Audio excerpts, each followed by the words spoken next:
go again. Back to, brother said we need a catchphrase for this stuff, so we're back to what we're calling functional Kenpo.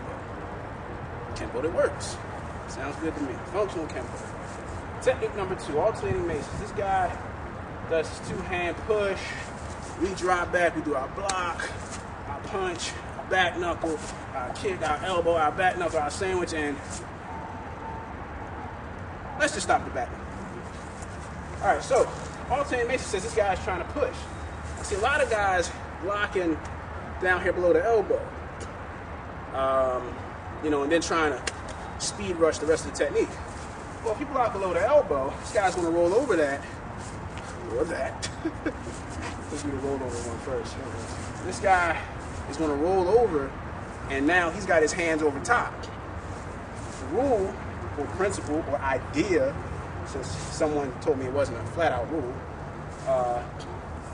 is that you want your hands over top of the opponent's hands whenever possible. You know, getting the upper hand. Well, the reason being is if I have the upper hand, I can go for that more powerful knockout target. If I do this, now he has the option. And I don't want him hitting me in the face or going for my eyes or any of that crazy stuff. So what I do is I try and get above the elbow, and I do this block. Now that's just part of the picture. The other thing I want to do with this is I want to make his weight shift off. I don't want him to have that driving momentum. So when I step back and I brace on the ball of my foot, I don't even know if this is showing up, but I brace on the ball of my foot, and I pivot, slam my heels down, I drive that block at him. Right now he's in a horse stance, and I'm loaded up and I'm ready to run through him. Now, there's lots of things we could be doing here. And I basically have it so that his center is open for all kinds of fun and games. So I go back, I get my block, and I like to block here as opposed to with this. Because I'm not a terribly strong person. I'm 5'7", 180, and I ain't the strongest guy on the planet. I do this here because I have more leverage here. I can just sit here and hold this block all day and support, you know, if my brother leans on me, I can support his weight all day like this with minimal effort. The same thing I also have here is the, yes, love going for the eyes, and then all kinds of fun and games that we have here going on. After the push, I also like to put this hand up, pick this up. Reason being is this pattern I keep going into here.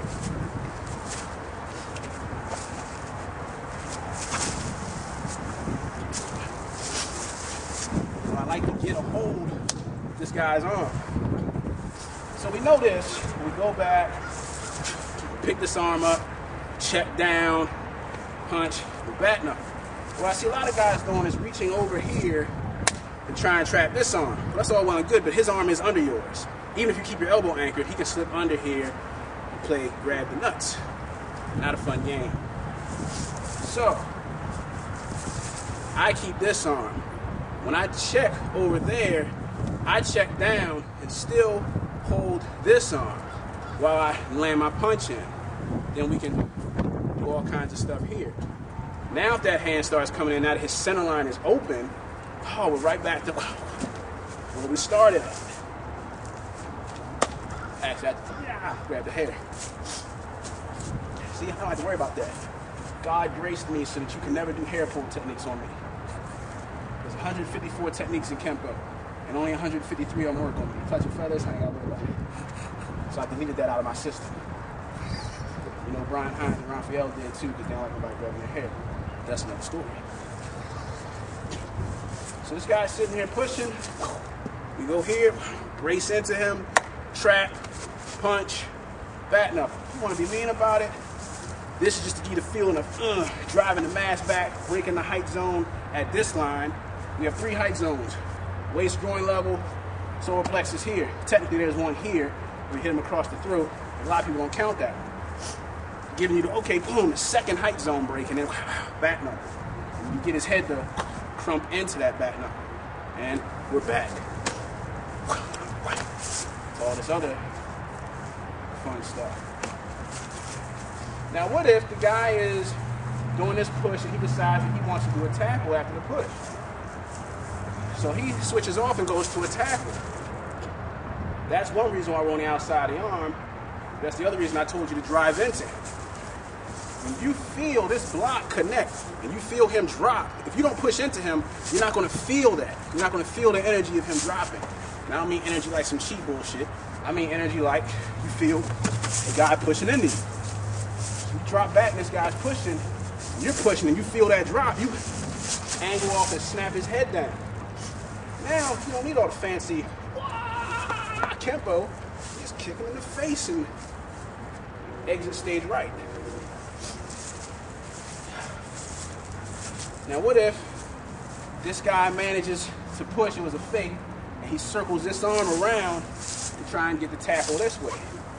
So you come in this time, just, circle around. So he circles this arm around. Well, you let this arm circle and go into technique number 4.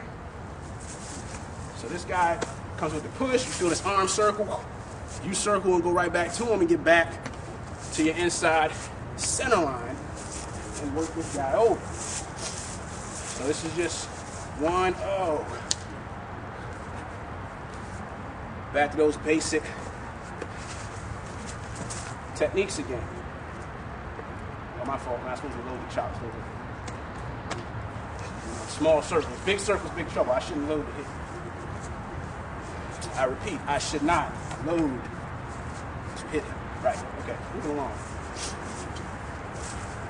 So the guy pushes. Thing I want to get across above the elbow, drive into him. Blocking here, give my hand something to work with. Coming down here, boom. Now some people have said, well, what if that other hand starts to come in because you're not really addressing that hand anymore? My elbow is at his elbow, and I have my forearm here. If that hand really starts to become a factor, I use my elbow here to set that up. Now what if his arm slips over, or under mine, and my arm slips over? That's why we have those other techniques that we learn.